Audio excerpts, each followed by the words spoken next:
Hello friends. इस video में हम CFA के बारे में थोड़ा सा और डिटेल में बात करते हैं।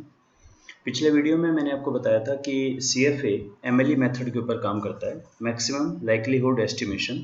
एक ऐसा एस्टिमेशन जो हमारे स्टेटमेंट को प्रिडिक्ट करेगा फैक्टर के द्वारा, ताकि statement as precisely as predict हो सकें जो गिवन रिस्पोंडेंट के हैं उन वैल्यूज़ के बराबर। ये अगर हम इसको डायग्राम फॉर्म में देखें तो इस इक्वेशन में डिपेंडेंट वेरिएबल S1 है, इंडिपेंडेंट हमारा F1 है, तो एरो S1 की तरफ लगेगा F1 से। S1 हमारा गिवन है डाटा फाइल के अंदर, तो S1 का बॉक्स बनेगा। F1 तो कोई गिवन नहीं है, उसका सर्कल बनेगा। F1 कॉमन है सब में, तो एक ही F1 से लगेंगे, चार नहीं बनेंगे F1 के, एक ही एरो से लगेंगे। और जो बचेगा वो रेजिडुअल में जाएगा। एरर टर्म हमेशा डिपेंडेंट वेरिएबल पे लगता है। तो अगर आप एक बार रूल देखें, इसके रूल हमने किए थे ऑब्जर्व्ड लेटेंट। तो यहाँ पे हमारा S1 जो है वो है ऑब्जर्व्ड वेरिएबल, डाटा फाइल में है, और लेटेंट वेरिएबल है F1। सेकंड, कोई भी डिपेंडेंट इंडिपेंडेंट हो सकता है। तो हमारा यहाँ पे जो सर्कल है वो है इंडिपेंडेंट फैक्टर और डिपेंडेंट है हमारी statements. Rule number 3, any of the circle और बॉक्स कैन बी DV और IDV। फोर्थ, एरर टर्म होनी चाहिए, तो डिपेंडेंट पे हमने एरर टर्म लगा दी। Rule number 5, none of the circle can exist without the box. बिल्कुल ठीक है, वो एक होना चाहिए। रूल नंबर 6 के सभी एरर टर्म पे और एटलीस्ट 1 के ऊपर स्टेटमेंट पे रिग्रेशन वेट होना चाहिए। इसका क्या मीनिंग हुआ? इसका मीनिंग ये हुआ, जैसे यहाँ पे 4 है मेरे पास स्टेटमेंट, तो किसी एक पे मुझे 1 लिखना पड़ेगा यहाँ पे, अदरवाइज ये काम नहीं करेगा, इसमें अनआइडेंटिफिकेशन प्रॉब्लम आ जाएगी। तो ये जो हम बनाते हैं डायग्राम, ये सारे सब रूल लग गए इसके अंदर। ये हमारा बोला जाएगा जीरो ऑर्डर, जब एक कंस्ट्रक्टर अपनी कंस्टिट्यूएंट स्टेटमेंट के साथ। S1 S2 डिपेंडेंट वेरिएबल है, तो एरो इनकी तरफ लगा। S1 ऑब्जर्व वेरिएबल है, ये बॉक्स बने। F1 है ही नहीं हमारे फाइल में, तो सर्कल बना। F1 इंडिपेंडेंट वेरिएबल है, एरो बाहर गई।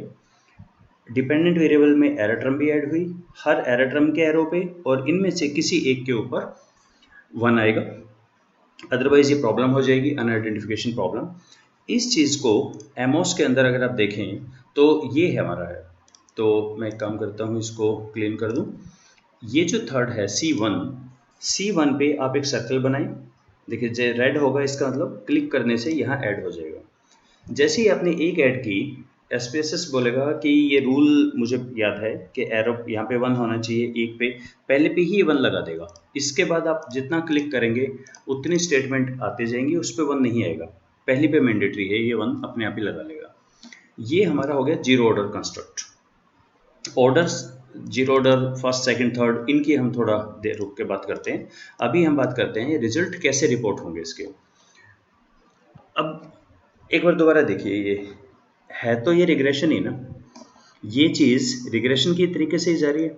तो एक तरीका हमारे पास ये था रिग्रेशन में कि जब भी हम रिग्रेशन लगाते थे तो हम ये चेक कर लेते थे, जैसे मैंने यहाँ पे आपको एक लीनियर रिग्रेशन का दिखाया था। अगर जिस चीज़ की भी f वैल्यू यहाँ p इज मोर देन 0.05 है, इसका मतलब वो तो कंट्रीब्यूट ही नहीं कर रहा, उसका रिलेशन नहीं है, नॉट सिग्निफिकेंट। वही चीज़ हम यहाँ पे भी चेक कर लेंगे कि अगर F1 किसी से भी किसी का S1 का F1 का जो रिलेशन है वो इनसिग्निफिकेंट है, यानी CR वैल्यू आती है ना यहाँ पे क्रिटिकल रेशियो। अगर क्रिटिकल रेशियो वैल्यू हमारी 2 से छोटी आ रही है या p वैल्यू 0.05 से बड़ी आ रही है, तो हम बोलेंगे वो तो रिलेशन ही नहीं है। एक तो यही तरीका है हमारे पास। दूसरा हमारे पास तरीका था जो MLE जिसके ऊपर बेस्ड था कि एरर को चेक करें, क्या एरर 0 है। तो एक तो स्टेटमेंट ये हमारे पास है ऑब्जर्व्ड जो रिस्पोंडेंट ने दी, एक मैंने क्रिएट की। तो ऐसे कोई स्टेटिस्टिक्स है जो ऑब्जर्व्ड और एक्सपेक्टेड में डिफरेंस चेक करे? बिल्कुल, एक है जिसका नाम है chi-square टेस्ट। तो हम chi-square टेस्ट को लगा लेंगे। अगर chi-square बोलता है कि ऑब्जर्व्ड एक्सपेक्टेड में डिफरेंस मामूली सा है और in other terms error term almost 0 है, तो मॉडल गुड फिट है, वरना नहीं है। थर्ड, इन दोनों की, ये तो दोनों रिग्रेशन जैसी ही बातें हुई, इनके अलावा एक और भी बात आई, क्या F1 में ये 4 ही स्टेटमेंट होती है और 5वीं 6ठी कुछ नहीं होती? क्या लिकर्ट का जो अजम्पशन था, जो एक स्टेटमेंट में रिप्लाई किया, क्या बाकियों पे वैसा ही रिप्लाई किया या नहीं किया लोगों ने?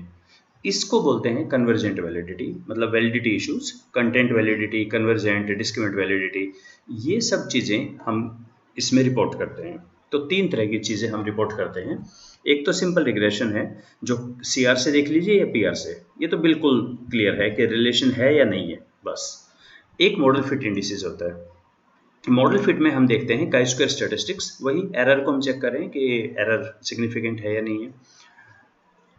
फिर इसके अंदर भी एक प्रॉब्लम हुई कि काई स्क्वायर की वैल्यू तो आ रही है, दैट्स ओके, वो तो न्यूमेरिकल वैल्यू आ रही है, पर उसकी सिग्निफिकेंस वैल्यू में थोड़ा सा बायस्ड है, वो उतनी एक्यूरेट नहीं है। इसीलिए लोगों ने बहुत सारे और इंडिकेटर दे दिए, जिसको हम बोलते हैं गुडनेस ऑफ फिट या बैडनेस ऑफ फिट इंडिकेटर। इसकी हम बात करेंगे।